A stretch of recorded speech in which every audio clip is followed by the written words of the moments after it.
মন্ত্রীর সহ সকল মাননীয় বিধায়কদের এবং যারা অংশগ্রহণ করেছেন এবং যারা হয়তো অংশগ্রহণ করতে পারেনি কিন্তু শুনেছেন তাদের সাথে আমি বিশেষ করে বিধানসভা সেক্রেটারি স্টাফ থেকে শুরু করে যারা বিভিন্ন কাজ করে থাকে মঞ্চ করা থেকে শুরু করে প্রেস মিডিয়া থেকে শুরু করে সাধারণ দর্শক যারা আসেন বিধানসভা দেখতে তাদের সকলকে আমাদের অনেক ধন্যবাদ জানাচ্ছি। আমি সায়ন্তিকার বক্তৃতা শুনছিলাম, খুবই ভালো বলেছ, বিউটিফুল। এত তাড়াতাড়ি মেয়ে এত ভালো তৈরি হয় বক্তৃতা দিতে, এটা আমি ভাবতেও পারি। মাত্র 7-8 মিনিটের মধ্যে কভার আপ করা, ইটস এক্সিলেন্ট জব। আমি বক্তৃতা শুনেছি হুমায়ুন কবিরের, তিনিও ল অ্যান্ড অর্ডার নিয়ে নিজে কাজ করেছেন জীবনের অভিজ্ঞতা দিয়ে, তিনি কিছু কথা এখানে সঞ্চিত করেছেন, তাকে আমার অনেক ধন্যবাদ। আমি বক্তৃতা শুনেছি জয়প্রকাশ টপ্পর, দারুণভাবে হিন্দি ভাষায় সেই চা বাগানের কথা, আদিবাসীদের কথা তুলে ধরেছেন, তাকেও আমার অনেক অনেক অভিনন্দন। লাস্ট বক্তৃতা শুনলাম মোশাররফ হোসেনের, খুবই বলিষ্ঠভাবে, সুন্দরভাবে, সহজাতভাবে, সুষ্ঠুভাবে, একেবারে সুষ্ঠুগত কাঠামোর মধ্যে নিয়ে এসে সুসংযত ভাষায় সুন্দরভাবে বক্তৃতা দিয়েছে। পার্লামেন্টের বক্তৃতার এটাই তো নিয়ম, বিধানসভার বক্তৃতায় এটাই তো নিয়ম। যদি কারো কিছু বলার থাকে, তার জন্য সময় থাকে, আর্গুমেন্ট দিয়ে কেউ পক্ষে বলবে, কেউ বিপক্ষে বলবে। গণতন্ত্রে এটাই সৌজন্য, গণতন্ত্রে কিন্তু এটাই সৌজন্য। আমি বিধানসভায় সেদিনকে বিজেপি বিজনেস অ্যাডভাইজারি কমিটি মিটিংয়ে গিয়েছিলাম। তো আমি দেখলাম নৌসাদ প্রেজেন্ট ছিল বা অন্য কোনো প্রেজেন্ট ছিল না বিরোধী দলে। তো আমি মাননীয় স্পিকার মহাশয়কে জিজ্ঞেস করলাম, আপনাদের বিজনেস অ্যাডভাইজারি কমিটি মিটিংয়ে বিরোধী দল আসে না? বললেন যে না, কিন্তু আমাদের পার্টি তো পার্লামেন্টে বিরোধী দল যে মিটিং ডাকে, সরকার যে মিটিং ডাকে, পার্লামেন্টারি পার্টি যে মিটিং ডাকে, বিজনেস অ্যাডভাইজারি কমিটি যে মিটিং ডাকে, আমাদের সাথে ধারাবাহিক বিরোধিতা থাকা সত্ত্বেও, আদর্শগত বিরোধিতা থাকা সত্ত্বেও আমাদের সাংসদরা কিন্তু প্রত্যেকটা মিটিংয়ে অ্যাটেন্ড করে। এটাই পার্লামেন্টারি ডেমোক্রেসির সৌজন্য। মনে রাখবেন, ভারতবর্ষে শুধু একটা বিধানসভা নয়, পশ্চিমবঙ্গ বিধানসভা, ভারতবর্ষে অনেক ফেডারেল স্টেট আছে এবং ডাবল ইঞ্জিন সরকারেরও অনেকগুলো রাজ্য আছে। অনেক সময় আমি লক্ষ্য করেছি রেশিও অনুযায়ী কার কত সদস্য, সেই হিসেবে টাইম দেওয়া হয়। আমাদের সংসদরাও তাই, কিন্তু এখানে 50% টাইম দেওয়া হয় বিরোধী দলকে। রেশিও দেখুন, এবার রেশিও দেখে ভাগ করুন কতটা পাওয়া উচিত, কতটা পায়। তা সত্ত্বেও অপপ্রচার, কুৎসা, চক্রান্ত করে, ষড়যন্ত্র করে বলে বেড়াচ্ছে বাইরে বাংলার মর্যাদাকে হীন করবার জন্য। নিজেদের সংকীর্ণভাবে উপস্থাপনা করছে যে তাদের নাকি বলতে দেওয়া হয় না। আর কত বলবেন, বলতে বলতে বকম হয়ে যাবে না।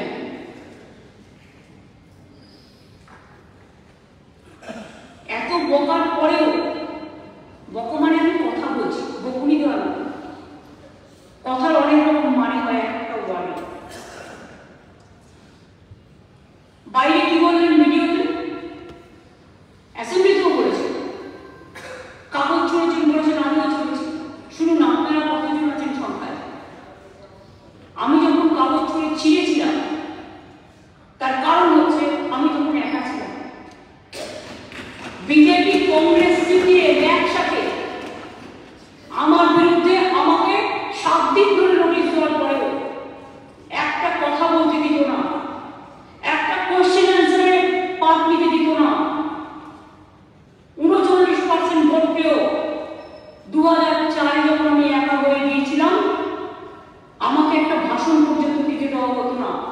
প্রেশার মেনশন করতে দেওয়া হতো না, কলিং অ্যাটেনশন করতে দেওয়া হতো না, কোশ্চেন জিজ্ঞেস করতে দেওয়া হতো না।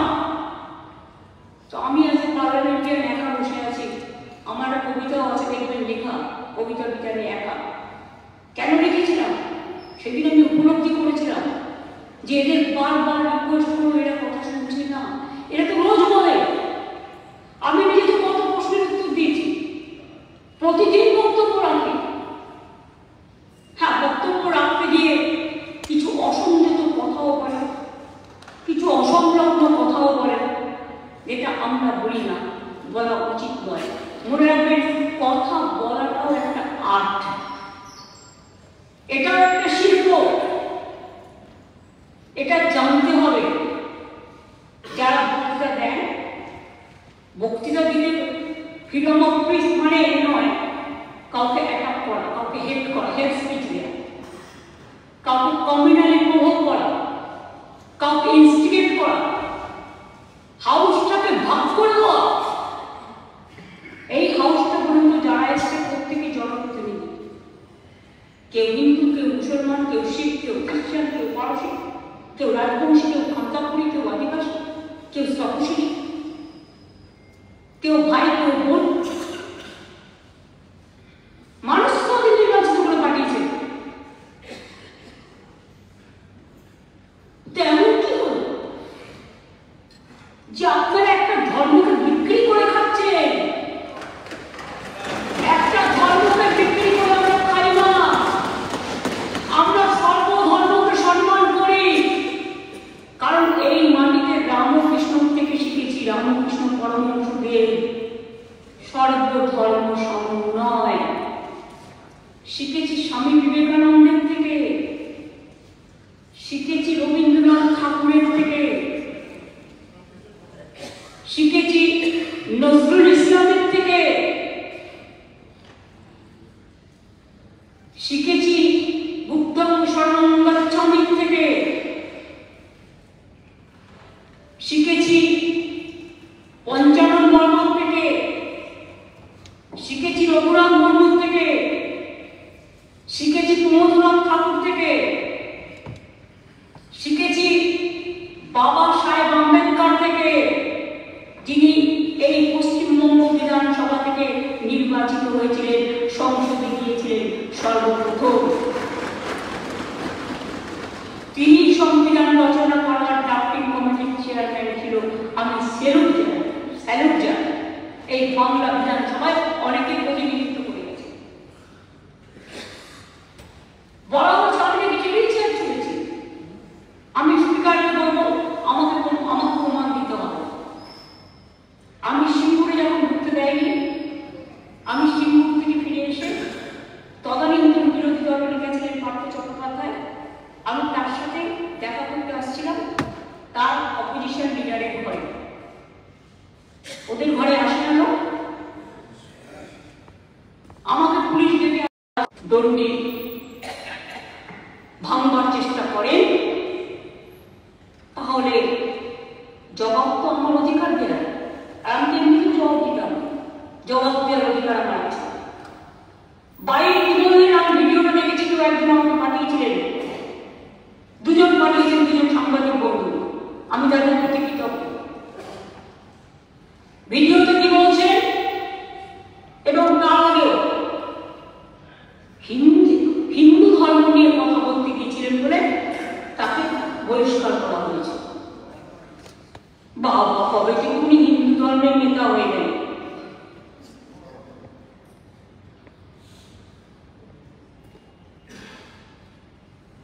হিন্দু ধর্মটা কি এত ছোট?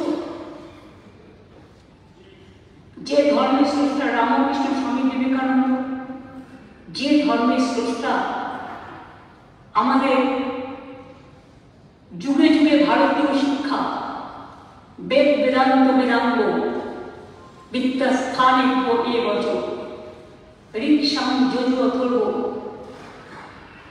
এত সস্তা আমাদের তপবন মুনি ঋষিরা,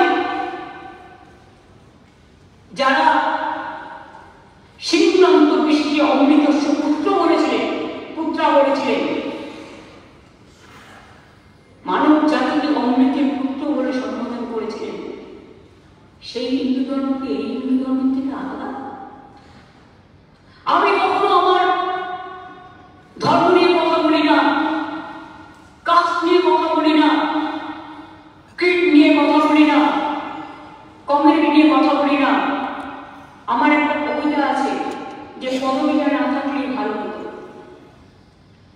কিন্তু জেনে রাখুন, যিনি হিন্দু ধর্মের কথা বলছেন, আমিও কিন্তু ব্রাহ্মণ পরিবারের মেয়ে। আপনাকে আজকে বলছি, আমার বাবা একজন স্বাধীনতা সংগ্রামী ছিলেন, তার কাছ থেকে চণ্ডীপাঠ আমার শেখা, এবং তাকে এলাকায় সবাই পণ্ডিত বাবু বলে চিনতেন। মারা গেছেন মাত্র 40-42 বছর বয়সে, তখন আমরা খুব ছোট। তার মধ্যেই যা শিক্ষা পেয়েছিলাম সবাইকে ভালোবাসার শিক্ষা। মার কাছেও তাই, আপনারা আমাকে 50 টাকা টাকা দিন, আমার গায়ে প্রশ্ন করবে না, কিন্তু সবার পিতা মাতা তার হৃদয়ে স্থান পায় সম্মানের সাথে। আপনি কোথায় কোথায় পিতৃদেবতাকে আক্রমণ করে বলে, আমি বলতে চাই না কথা, কিন্তু আমি বলছি কোট করে, আমি তারপরে উল্টো করে দেবো যেটা বলেছে যে মমতা ব্যানার্জি কিভাবে সম্প্রদায় বাবার সম্পত্তি না। আই উইল দ্যাট ওয়ার্ড আপনাদের জানবার জন্য বললাম। আমার বাবার অনেক সম্পত্তি ছিল, দেবত্ব সম্পত্তি, আমরা একটুও নিয়ে নিই। আর ছিল নিজস্ব সম্পত্তি ছিল, নিই আমরা, মাথায় রাখবে। গ্রামে এসব কথা চালু আছে। আমি কিছুদিন আগে বসুন্ধরা গ্রামে গিয়েছিলাম, বাবার বড় ছেলে মেয়েদের ওপরে দিয়ে দিয়েছে, মানে পুজো পাঠ করতে হয় গ্রামে। আমার কাছে এসে বললে একটা সই করে দেবে। আমরা কেন? বললো আমরা রামপুরের তো আশীর্বাদ আছে। আপনি ছিলেন যে আমরা রামপুরে একটা মন্দির করতে চাই। আমি এখন জিজ্ঞেস করলাম না, আমি আগে সই করার অধিকারী কিনা তাও জানি না, কিন্তু ওরা যখন এসে বললো তখন আমি সঙ্গে সঙ্গে করে দিলাম। আমরা সব ভাবি না। আজকে আমি বলতে বাধ্য হচ্ছি, যারা হিন্দু ধর্ম নিয়ে আমাকে ব্যঙ্গ করছে তাদের উত্তর দেওয়ার জন্য। আমি যে বাড়িটায় থাকি ভোরবেলা থেকে, মানে ছোটবেলা থেকে, সেই বাড়িটায় মন্দির, একটা শিব মন্দির, সেই দুয়ারে যেখানে আমি মাথা রেখে ঘুমাই। কাজে তোমাদের কারোর কিছু করবার ক্ষমতা আমাকে নেই।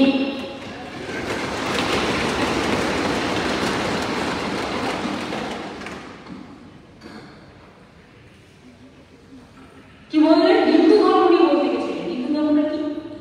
নাকি সরস্বতী পুজো করতে দেওয়া হয় না বাংলায়? সব বাড়িতে বাড়িতে পুজো হয়েছে, সব স্কুলে পুজো হয়েছে, সব কলেজে পুজো হয়েছে, সব ক্লাবে পুজো হয়েছে, সব পাড়ায় পুজো হয়েছে। অন্তত 2 কোটি পরিবার যদি ধরে নেন, মানে একটা পরিবারে যদি 3-4 জন থাকে, এবং ক্লাব যদি ধরে নেন, 3-4 কোটি পুজো হয়েছে সরস্বতী পুজো। একটা জায়গায় একটা ঘটনা নিয়ে আপনারা আমাকে কলঙ্কিত করলেন, বাংলাকে কলঙ্কিত করলেন, আর হিন্দু ধর্মকে কলঙ্কিত করলেন। ব্যাপারটা কি ছিল জানতে হবে। আমি আমার রেকর্ড করে দিয়ে যাব, সেখানে পুজো হয়েছে। আর আমি যোগেশচন্দ্র চৌধুরী কলেজে, ডিগ্রি কলেজের স্টুডেন্ট ছিলাম না, আমি যোগমানবী কলেজের স্টুডেন্ট ছিলাম। আমি যোগেশচন্দ্র চৌধুরী কলেজের ল কলেজে পড়ি।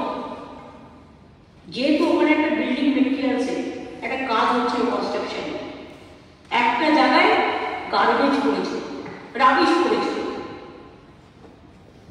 তাই ওরা বলেছিল গেটের সামনে না করে তোমরা একটু সরিয়ে নাও। ওরা গেটের ভেতরে করতে চেয়েছিল। তারপর তো কোর্টেও যায়, কোর্টের নির্দেশ অনুযায়ী 2টো পুজোই হয়েছে। যোগেশ চৌধুরী হয়েছে, যোগেশ চৌধুরী ল কলেজে হয়েছে। এটা হচ্ছে যোগেশ চৌধুরী কলেজের ল কলেজের সরস্বতী পুজোর ছবি।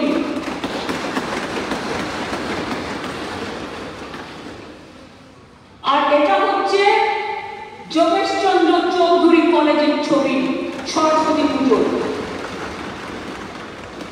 আমি এভিডেন্স দিয়ে প্রমাণ করে দিলাম, এবং অন রেকর্ড আমি এই দুটো স্পিকারের কাছে হাউসে আমি করতে চাই। এত মিথ্যে, এত কুৎসা। आगे तो बोलते दिल्ली लेकर ऐसे ममता जी तो सरस्वती पूजा भी नहीं करने देता, दुर्गा पूजा भी नहीं करने देता। कत लक्ष्मी पुजो হয়, কত গণেশ পুজো হয়, বাবা হয়, কত সর্বধর্মের হয়। আমাকে বলেছে আমি হিন্দু ধর্মকে তাচ্ছিল্য করি আর আমি মুসলিম লীগ করি। আমাকে এই জীবনে এসেও শুনতে হবে এত সংগ্রাম করার পর যে জম্মু কাশ্মীরের টেরোরিস্টদের সাথে আমার সম্পর্ক আর বাংলাদেশের সাথে টেরোরিস্টদের সাথে আমার সম্পর্ক, এ কথা আপনি বলতে পারেন কিনা?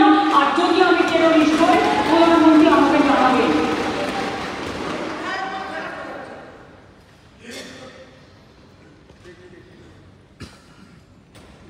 এখনো আমরা আছি বলে বাংলাদেশে এই ঘটনা ঘটে যাওয়ার পরেও বাংলা কিন্তু শান্ত আছে। এটা কিন্তু সর্বধর্মের মানুষের দান, সর্বকর্মের মানুষের দান, সর্বজাতির মানুষের দান। এটা কিন্তু মনে রাখবেন। আপনারা তো বর্ডারে গিয়ে উস্কেছিলেন, বাংলায় উস্কেছিলেন, ভুলে গেছিলেন বাংলাটা দেশের মধ্যে, বাংলাটা দেশের বাইরে নয়। বেঙ্গল নেপাল বর্ডার আছে, বেঙ্গল ইজ আ কি স্টেট, সবচেয়ে গুরুত্বপূর্ণ স্টেট সারা ভারতবর্ষে। মনে রাখবেন বাংলার বর্ডার নেপাল, বাংলার বর্ডার ভুটান, বাংলার বর্ডার পাকিস্তান, বাংলাদেশের পরে বাংলাদেশ, বাংলাদেশের পাশে পাকিস্তান, মায়ানমার, ওদিকে ভারতবর্ষের বর্ডার শ্রীলঙ্কা। কিন্তু আমাদের এখান থেকে মাত্র 3 ঘন্টায় সিঙ্গাপুর এবং ব্যাংকক মাত্র 2.5 ঘন্টায়। মনে রাখবেন Bengal is the gateway of north eastern region, Bengal is the gateway of Sikkim. মনে রাখবেন বাংলার রাজ্যটা রাজনৈতিক কারণে, ঐতিহাসিক কারণে, আভ্যন্তরীণ নিরাপত্তার কারণে এবং ইন্টারনাল অ্যান্ড এক্সটার্নাল নিরাপত্তার কারণে মনে রাখবেন আমরা আছি বলে বাংলা কখনো কোনো কিছু কোয়েশ্চেন করে না দেশের কোনো ব্যাপারে। আমিও তো কোয়েশ্চেন করতে পারি, যারা এলো তাদের শিকড় বেঁধে নিয়ে আসা হলো কেন? কি উত্তর আপনাদের? বলে দিচ্ছেন ওটা ওদের প্রোটোকল। মাননীয় প্রধানমন্ত্রী আপনাকে সম্মান জানিয়ে বলছি, আপনি যেদিন প্রেজেন্ট ছিলেন সেদিনও কিন্তু তাদের নিয়ে আসা হয়েছে এইভাবে। তা প্রোটোকল তো এক একটা দেশের এক এক রকম হয় না, মানবিকতা তো সবার মধ্যে। কিন্তু আপনি কি একবার প্রতিবাদ করেছিলেন? মিস্টার জয়রাম রমেশ তারা কিন্তু বাংলার লোক নয়, তারা কিন্তু গুজরাটের লোক, মহারাষ্ট্রের লোক, পাঞ্জাবের লোক। তা সত্ত্বেও কিন্তু যদি কেউ ঢুকেও থাকে নিশ্চয়ই আমি সসম্মানে আপনি বলতে পারতেন আমি ফ্লাইট পাঠাচ্ছি, আমার ফ্লাইটে করে আমি আমার ভারতীয়দের নিয়ে আসবো। যদি কেউ ইলিগালি ঢুকে থাকে ওই দায়িত্ব নিয়েছিলেন? আজকে যদি আপনারা দায়িত্ব নিতেন তাহলে অন্তত তারা সম্মানের সাথে ফিরে আসতে পারত। কিন্তু সে দায়িত্ব তো আপনারা নেননি। পায়ে শিকড় বেঁধে, হাতে শিকড় বেঁধে 40 ঘন্টা ঘুরিয়ে ঘুরিয়ে শিশু থেকে মহিলা কেউ বাদ দেয়নি। তা সত্ত্বেও আমরা তো কিছু বলিনি। আজকে বলছি কারণ আপনারা বাধ্য করছেন এই কথাগুলো বলবার জন্য। না বলার পরেও আপনারা আমাকে টেরোরিস্টদের সাথে যোগাযোগ করে দিচ্ছেন। এর থেকে তো মৃত্যু হওয়া ভালো। এই দেশটা আমাদের সবার দেশ। আমি মনে করি আমার ব্যক্তি অধিকার থেকেও আমার দেশের অধিকার অনেক বেশি। তাই দেশের স্বার্থে আমরা কখনো দেশের স্বার্থ বিঘ্নিত করার কোনো কথা বলি না। আমরা আভ্যন্তরীণ পলিসির ব্যাপারে সবসময় বলি কেন্দ্রীয় সরকার যেটা করবে আমরা সেটাই মেনে নেব। মনে রাখবেন তাই বাংলা ভালো থাকে, আর বাংলা ভালো থাকলে অন্যান্যরাও ভালো থাকে। আমরা তো ওয়েলকাম করছি সীমান্তবর্তী ব্যাপার নিয়ে যে মিটিং করছেন আপনারা দুজনে, আমরা খুশি। কারণ আমরা চাই আমার বাংলার শান্তির জন্য, আমার ভারতবর্ষের শান্তির জন্য বাংলাদেশেও ভালো থাকুক, অন্যান্য দেশেও ভালো থাকুক। আমাদের কি অসুবিধা আছে? এ কথাগুলো কখনো আলোচনা করে দেখেছি? একবারও তারাপীঠ মন্দির দেখেছেন হিন্দু ধর্মের উদ্বাদারা? so-called Hinduism. What is the meaning of Hinduism? স্বামী বিবেকানন্দের শিকাগো বক্তৃতা পড়ুন। It's a universal religion.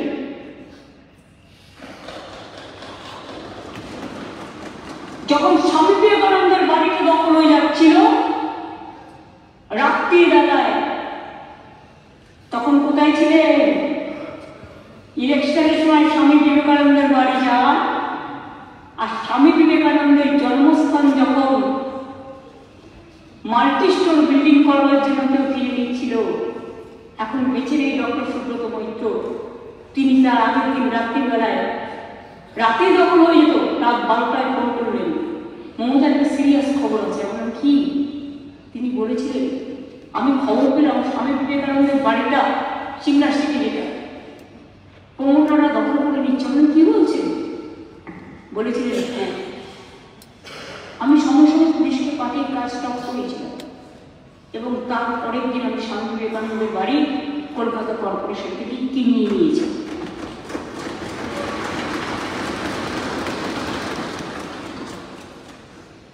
Sister Nivedita, কলকাতায় তার একটা বাড়ি ছিল, সেই বাড়িটাও আমি নিজে দুবার করে দিয়ে আমাদের টাকা দিয়ে কিনে তারপরে তাদের হস্তান্তর করি।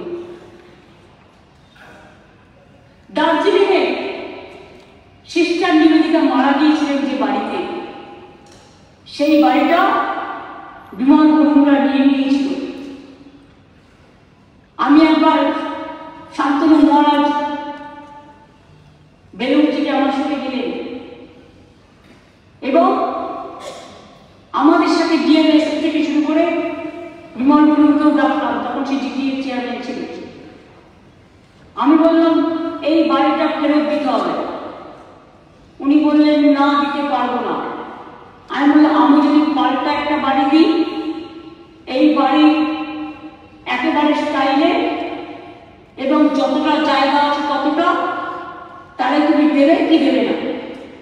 বলে আমি তাকে বলেছিলাম, অরূপকে আমি জিজ্ঞেস করলাম এই তোদের ইউথ হোস্টেলটার কি অবস্থা? বললো দিদি নতুন তৈরি হয়েছে, একই রকম দেখে। আমি বললাম যাও ইউথ হোস্টেল নিয়ে নাও, নিবেদিতার বাড়ি ফেরত দাও, যেখানে নিবেদিতা দেহত্যাগ করেছিল। সেই বাড়িটা ফিরিয়ে নিয়ে এসেছিলাম। এখনো নিবেদিতার ট্রাস্টের আন্ডারে আছে, বা ওদের যে বেরোবের যে সমস্ত ট্রাস্ট থাকে।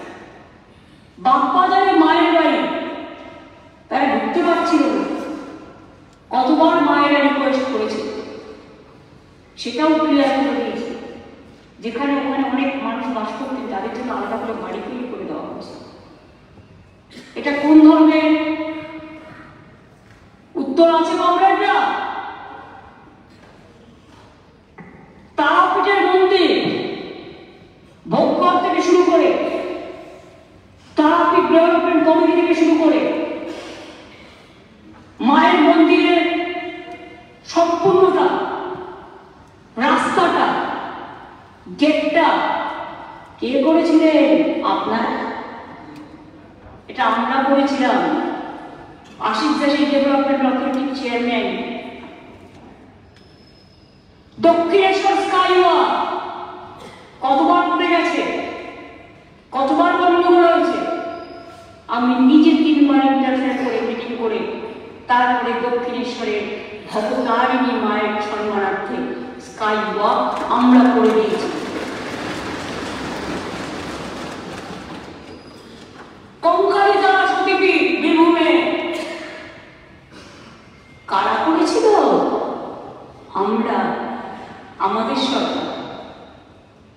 ফুল্লরা মায়ের মন্দির উন্নয়ন কারা করেছিল? আমাদের সরকার। তারকনাথের মন্দির ভোলে বাবা পার লাগাও করেছিল? আমরা। দুর্গেশনন্দিনী মন্দির পুড়ে গেছিল, কারা করেছিল? আমরা। মদন মোহন মন্দির দেখাশোনা কারা করেন? কুচবিহারে আমরা। শিবযোগ মন্দির আমরা উন্নয়ন করে দিয়েছি। মদন মোহন মন্দিরও গেস্ট হাউস থেকে শুরু করে সব করে দেওয়া হয়েছে। কালীঘাটে স্কাই ওয়াক হচ্ছে, কারা করছে? আমাদের সরকার। কোনদিন ভেবেছিলেন করা উচিত?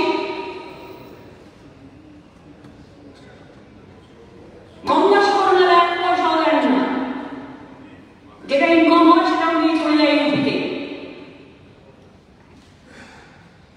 কত মানুষ যায়? লক্ষ লক্ষ মানুষ যায়, 1 কোটি 1.5 কোটি মানুষ যায়। জলে করে পার করতে হয়, কত শক্ত, কত টাফ। এক একটা মানুষ জলে জলে পার হয়। কতদিন বলেছিলাম একটা গঙ্গাসাগর সেতু করে দাও, বলতে বলতে আমার মুখ শুকিয়ে গেছে। কোন বিরোধী দলের নেতারা, হিন্দু ধর্মের পথপ্রদর্শক একবারে বলেছিলেন কেন্দ্রীয় সরকারকে গঙ্গাসাগর সেতুটা করা উচিত গঙ্গাসাগরের স্বার্থে? না, করেননি। আমরা সেতুটা করছি। এই বাজেটেও তার জন্য 500 কোটি টাকা রাখা হয়েছে এবং 4 লেন রাস্তা সহ সেতু হচ্ছে, যেটা 1,500 কোটি টাকা খরচা হবে, ডিপিআর হয়ে গেছে। জগন্নাথ ধাম কি বললেন বাবু? যে বাবু বকবক করতে ভালোবাসেন, বকবক বাবু কি বললেন? বললেন যেদিন ওটা হবে আমি সেদিন সব ঘেরাও করে বসে থাকবো। তার মানে আপনি চান না দীঘা একটা হিন্দু ধর্মের অন্যতম পীঠস্থান জগন্নাথ ধাম হোক? খুব রাগ হচ্ছে, খুব জ্বালা হচ্ছে, খুব হিংসে হচ্ছে, কচুটি পানা হচ্ছে। কচু পাতা পাওয়া যায়, কচুরি পানায় যান পেয়ে যাবেন। সেগুলো দিয়ে, আমি বিচুটি বলছি না, কচুরি পানা। কুচুটি ওটা বিচুটি না, বিচুটি আমি বলছি না। কচুরি পানা আমাদের গ্রামের সম্পদ, তাই দিয়ে এখন অনেক কাজ হয়।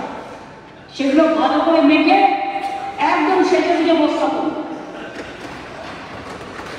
দরকার হলে কালার করে নিন কচুরি পানায়।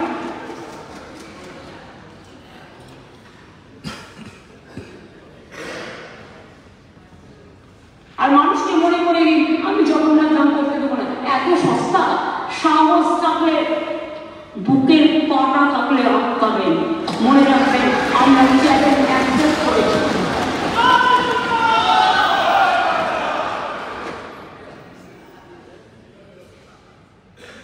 আমি মুসলিম নেই। বাংলায় কত পার্সেন্ট মুসলিম থাকে?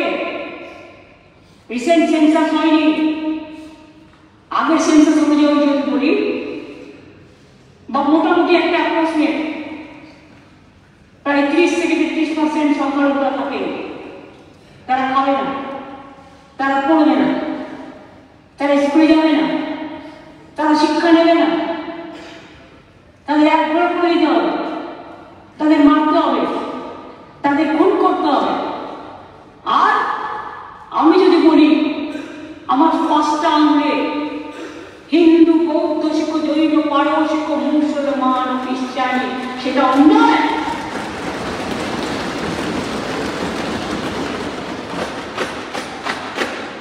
একথা শিখেছি নজরুল ইসলামের ভাষায়, তৃণমূলের সিংহল নৌকায়, পাঞ্জাব, সিন্ধু, গুজরাট, মারাঠা, দ্রাবিড়, উৎকল, বঙ্গ, একই বৃন্তে দুটো কুসুম, হিন্দু মুসলমান, একজন তার নয়নমণি, আর একজন তার প্রাণ। আমাকে মুসলিম লীগ বলছে, আপনারা তো মুসলিম লীগের সাহায্য নেন ইলেকশনের সময় তৃণমূলকে হারানোর জন্য, অন্য পার্টিকে হারানোর জন্য। কত সাহায্য নেন? বেলুনটা ফাঁস করবো না গ্যাস বেলুনের গ্যাসটা ফাটিয়ে দিয়ে প্রমাণ করবো কোনটা সঠিক আর কোনটা বেঠিক?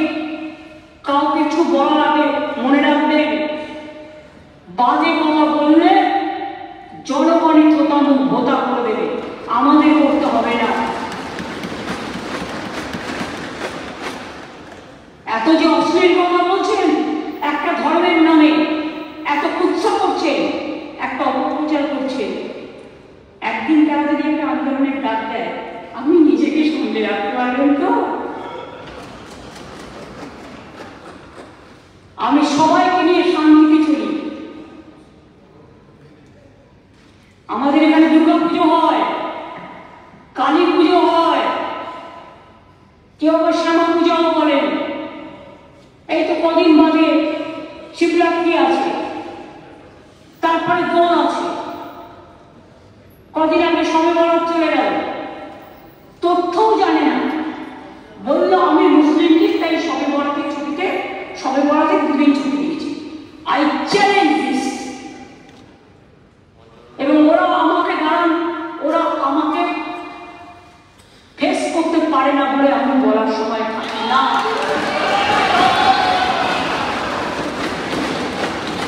আর মমতা ব্যানার্জির ভয় নেই, ভয়কে জয় করে এখানে দাঁড়িয়ে আছি। কত বুকের কথা দেখি, ভুলে গেছিলেন শবে বরাতের পরের দিন রাজবংশী নেতা ঠাকুর পঞ্চানন বর্মার জন্মদিন। ছুটিটা তার জন্য ছিল, একদিন শবে বরাতের ছুটি আর একদিন পঞ্চানন বর্মার জন্য ছুটি। ছুটির ক্যালেন্ডারটা দেখবেন। এবং পারলে রাজবংশীদের ভোট চাইতে যাবেন না। পঞ্চানন বর্মার ছুটি নিয়ে যারা এই নোংরা রাজনীতি করে,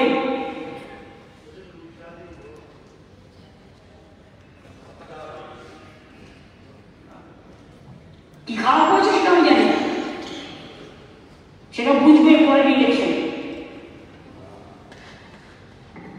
সুতরাং পুজো পালন আমাকে শিখিয়ে লাভ নেই। মহাকুম্ভ আমি নাইবা বললাম, ওটা এখন মৃত্যু কুম্ভ হয়ে গেছে। মৃত্যু কুম্ভের মতো আমি মহাকুম্ভকে সম্মান করি, আমি শ্রদ্ধা জানাই, পবিত্র গঙ্গা মাকে আমি সম্মান করি। কিন্তু প্ল্যানিং না করে এত হাইট তুলে এত লোকের মৃত্যু বললেন 30 জন, কথাটা কি সঠিক? কত ডেড বডি ভাসিয়ে দিয়েছেন নদীতে? কত হাজার হাজার। আটবার আগুন লেগেছে। বড় লোক আর ভিআইপিদের জন্য লক্ষ টাকার ক্যাব, আর গরিব লোকেদের সাধারণ লোকেদের জন্য লাইনে দাঁড়ান 15 ঘন্টা 20 ঘন্টা দাঁড়িয়ে, যদি একটা মাদুরেও বসে 2000 টাকা। এক কাপ লাল চাও 500 থেকে 2000 টাকা। তারা যে জায়গাটা গিয়ে স্নান করবে সেটা আলাদা, ভিআইপিদের স্নানের জায়গাটা আলাদা। আর সেই জলটা আপনারা দূষিত করেছেন, বিষাক্ত করেছেন মহাকুম্ভের পবিত্র জায়গাটা। সব জায়গায় হাত তুলে দিয়েছে। সে একবার হয়েছিল না, গণেশ দুধ খাচ্ছে, সব ওখানে সান্ধ্য নারে পবিত্র হয় না।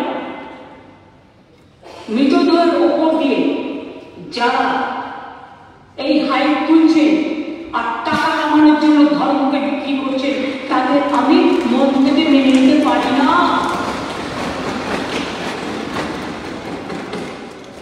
একটা বড় অনুষ্ঠানের স্ট্যাম্পেড হতেই পারে, কিন্তু তার জন্য প্ল্যানিং করতে হবে। কি প্ল্যানিং করেছিলেন আপনারা? মহাকুম্ভ শুরু হওয়ার দিন পর্যন্ত কোনো প্ল্যানিং হয়নি।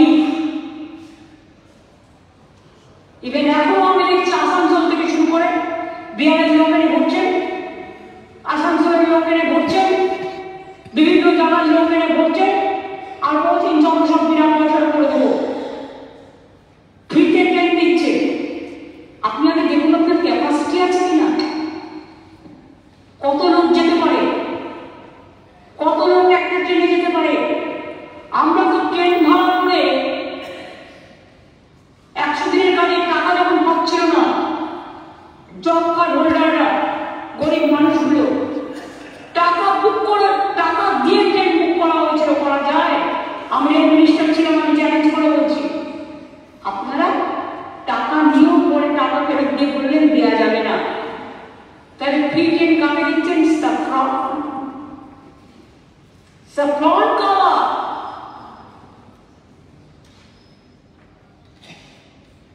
এত হাইট তুলতে গেলেন কেন? এইসব সিরিয়াস প্রোগ্রামে এত হাইট তুলতে নেই। ফার্স্ট দেখতে হয় ক্যাপাসিটি আছে কিনা, প্ল্যানিংটা ভালো করে করতে হয়। রেলের স্ট্যাম্পেডে তো অনেক মানুষ মারা গেছে, অনেকে আহত হয়েছে, কিন্তু তা সত্ত্বেও আমরা খুব সফট লাইনে বলেছি। তার কারণ ইনসিডেন্ট বা অ্যাক্সিডেন্ট যে কোনো জায়গায় করতে পারে, সেটা নিয়ে আমরা নোংরা রাজনীতি করি না।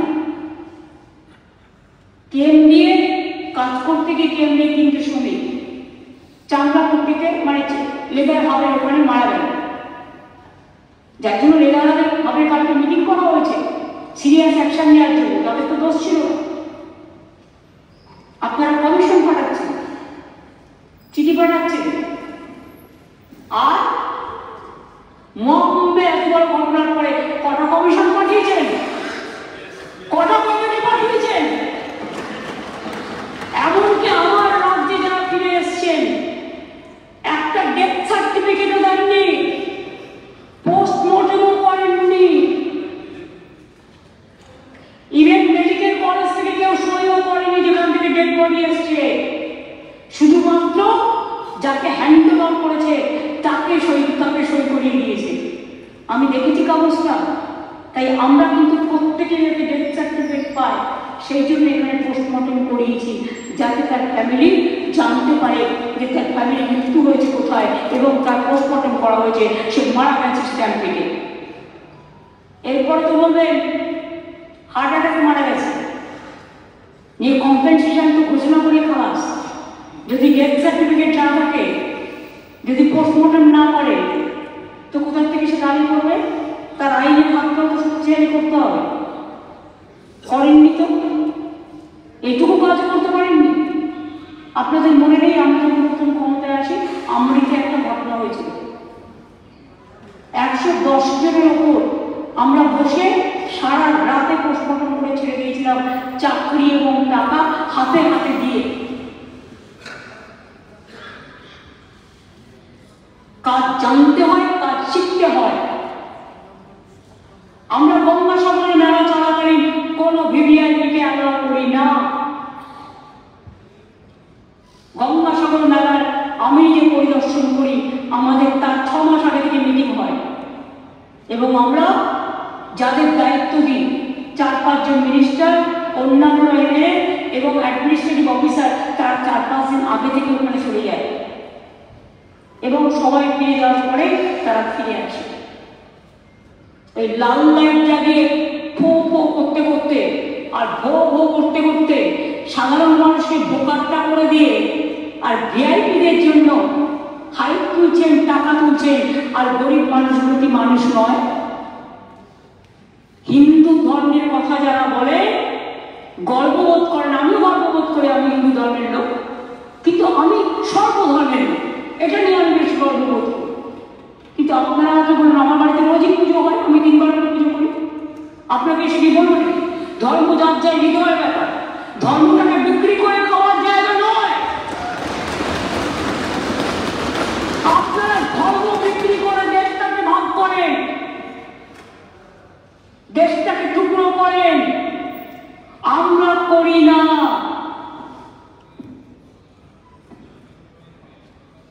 আমাদের এখানে স্বাধীনতা আছে, গণতন্ত্র আছে, তাই এই কথাগুলো বলতে পারছেন, আদারওয়াইজ বলতে পারতেন না।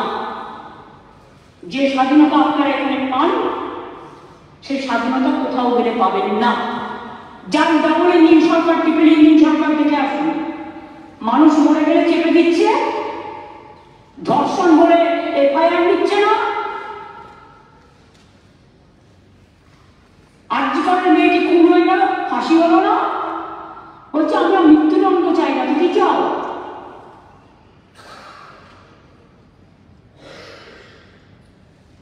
এটা আপনাদের বুঝতে হবে। আজকের দিনে সোশ্যাল মিডিয়া বাচ্চাদের হাতে পড়ে পড়ে, বাচ্চারা সবটা দেখতে পায়। আগে 18 বছর বয়স না হলে বাচ্চারা কিছু দেখতে পারতো না, অ্যাডাল্ট না হলে। এখন বাচ্চারা সব কিছু দেখতে পায়।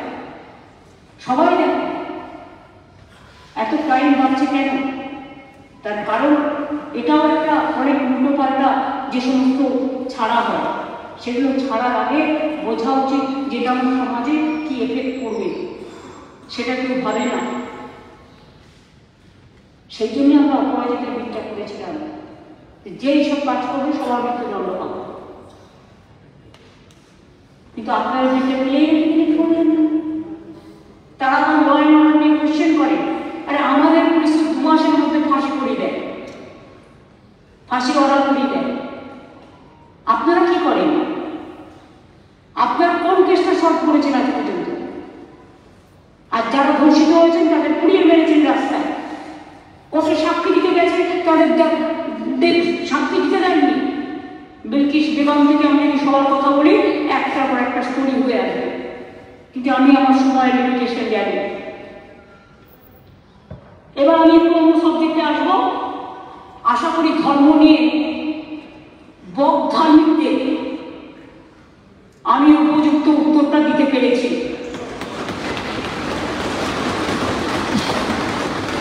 এরপরেও বকধার্মিকরা